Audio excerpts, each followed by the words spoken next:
크리스찬의 쉿 콰이어트 타임. 샬롬, 크리스찬 성도님들 반갑습니다. 오늘의 본문은 레위기 4장 22절부터 35절까지의 말씀입니다. 본문의 제목은 속죄제 2, 족장과 평민입니다. 본문을 읽기 전에 어떤 내용인지 요약본을 먼저 읽어드릴게요. 족장과 평민이 죄를 범했을 때 사함받는 길을 제시합니다. 대제사장과 회중이 드린 제물과 피를 뿌리는 곳과 제물을 처리하는 방법이 다릅니다. 오늘의 본문 22절입니다. 만약 어떤 통치자가 실수로 하나님 여호와께서 하지 말라고 하신 일을 하나라도 해서 죄를 지었다가 자기가 죄를 지은 사실을 깨달았으면 그는 흠없는 순념소를 가져와야 한다. 그것이 그의 속죄 제물이다. 그 통치자는 순념소의 머리에 손을 얹은 다음에 여호와 앞에 번제물을 잡는 곳에서 염소를 잡아라. 이것이 속죄 제물이다. 제사장은 속죄 제물의 피 가운데서 얼마를 받아라. 그리고 그 피를 손가락으로 찍어 번제단의 뿔에 바르고 나머지는 제단 아래에 쏟아라. 순념소의 기름을 모두 제단 위에서 태우되 마치 화목제물에 기름을 태우듯이 태워라. 그렇게 제사장이 통치자의 죄를 씻는 예식을 행하면 그는 용서를 받을 것이다. 만약 보통 사람 가운데서 한 사람이 실수로 하나님 여호와께서 하지 말라고 하신 일을 하나라도 해서 죄를 지었다가 자기가 죄를 지은 사실을 깨달았으면 그는 흠없는 암염소를 가져와야 한다. 그것이 그의 속죄 제물이다. 그 암염소의 머리에 손을 얹은 다음에 번제물을 잡는 곳에서 염소를 잡아라. 제사장은 그 피 가운데서 얼마를 받아라. 그리고 그 피를 손가락으로 찍은 다음에 번제단 뿔에 바르고 나머지는 제단 아래에 쏟아라. 제사장은 염소의 기름을 모두 떼어내어라. 마치 화목제물에서 기름을 떼어내듯이 하여 그것을 제단 위에서 태워라. 그 냄새가 여호와를 기쁘시게 한다. 그렇게 해서 제사장이 그 사람의 죄를 씻는 예식을 행하면 그는 용서를 받을 것이다. 만약 속죄 제물로 양을 바치려면 흠없는 암양을 바쳐라.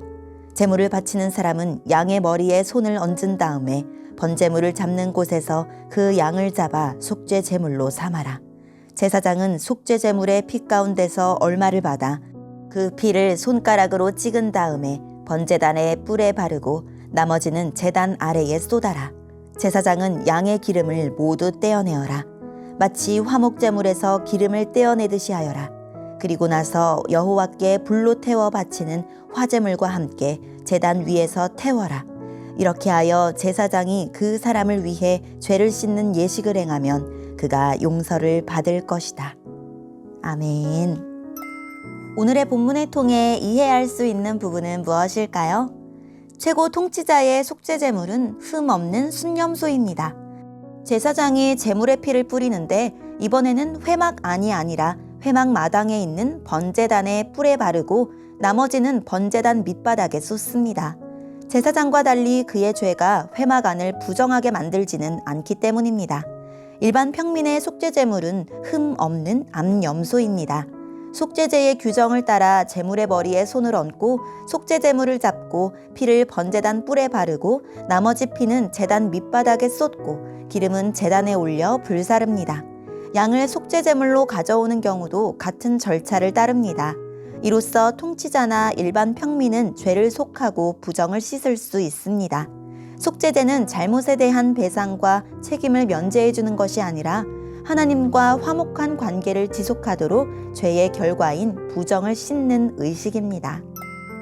오늘의 본문을 통해 알 수 있는 우리 하나님은 어떤 분일까요? 제사장의 중보로 백성의 죄를 속하십니다. 그러나 그 제사장도 잘못을 저지르고 죄를 짓는 사람이어서 온전하게 중보할 수 없습니다. 이제 하나님은 흠없고 완전한 중보자인 예수님을 보내셨습니다. 그는 십자가에서 단번에 완전히 우리 죄를 속하셨습니다. 우리는 예수님이 열어놓으신 속죄의 길을 따라 언제든지 하나님께 나아갈 수 있습니다. 오늘의 본문을 통해 우리에게 주시는 교훈은 무엇일까요? 족장이 부지 중에 죄를 범했는데 누군가 그에게 죄를 깨우쳐주면 그는 흠없는 순념소를 예물로 드려야 합니다. 말씀을 통해 혹은 누군가의 조언이나 질책을 통해 나의 죄가 드러나거든 설령 부지 중에 범한 죄라도 마음을 아프게 여기고 용서를 구해야 합니다. 특히 한 가정과 교회와 세상에서 지도자로서의 결정이 타인에게 어떤 영향을 미칠지 성찰해야 합니다. 제사의 주체에 따라 감당할 책임이 다르고 오염되는 성소의 범위도 달라집니다. 짐승의 피 자체에 효력이 있는 게 아닙니다. 궁극적으로는 예수 그리스도의 십자가가 모든 인류의 죄를 용서하고 은혜의 보좌 앞에 담대히 나아가 하나님과 교제할 수 있도록 우리를 회복합니다. 하지만 각자에게 부여한 자리와 책임에 따라 자신의 선택과 행동이 어떤 영향을 미치는지에 대해서 항상 숙고해야 합니다. 특히 만연한 악의 구조 속에서 살고 있으니 나의 선한 결정마저도 누군가의 희생과 고통을 야기하는 결과를 만들어낼 수 있음을 생각하면서 하나님의 긍휼과 자비를 구해야 합니다. 대제사장과 온 회중을 위한 속죄제에서는 기름과 콩팥을 제외한 가죽과 모든 고기, 머리, 정강이, 내장과 심지어 배설물까지 제물 전체를 취하여 진영 바깥에서 불살랐습니다. 그런데 족장과 평민의 속죄제물은 이스라엘이 화목제를 드릴 때처럼 기름을 떼어 제단 위에서 태우고 나머지 고기는 제사장이 거룩한 곳에서 먹을 수 있었습니다. 또한 제단 위에서 기름을 태울 때 여호와께 향기로운 제사가 된다고 하십니다. 부지 중에 범한 잘못이라도 나중에 깨닫고 즉시 하나님께 용서를 구하는 태도를 기쁘게 여기신 것입니다. 제사장이 그 고기를 먹을 수 있게 하심으로 관계도 회복하십니다.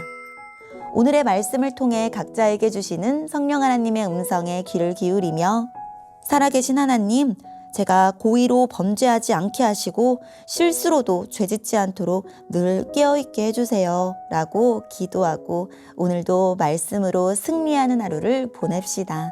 여기까지 크리스찬의 쉿, 콰이어트 타임이었습니다.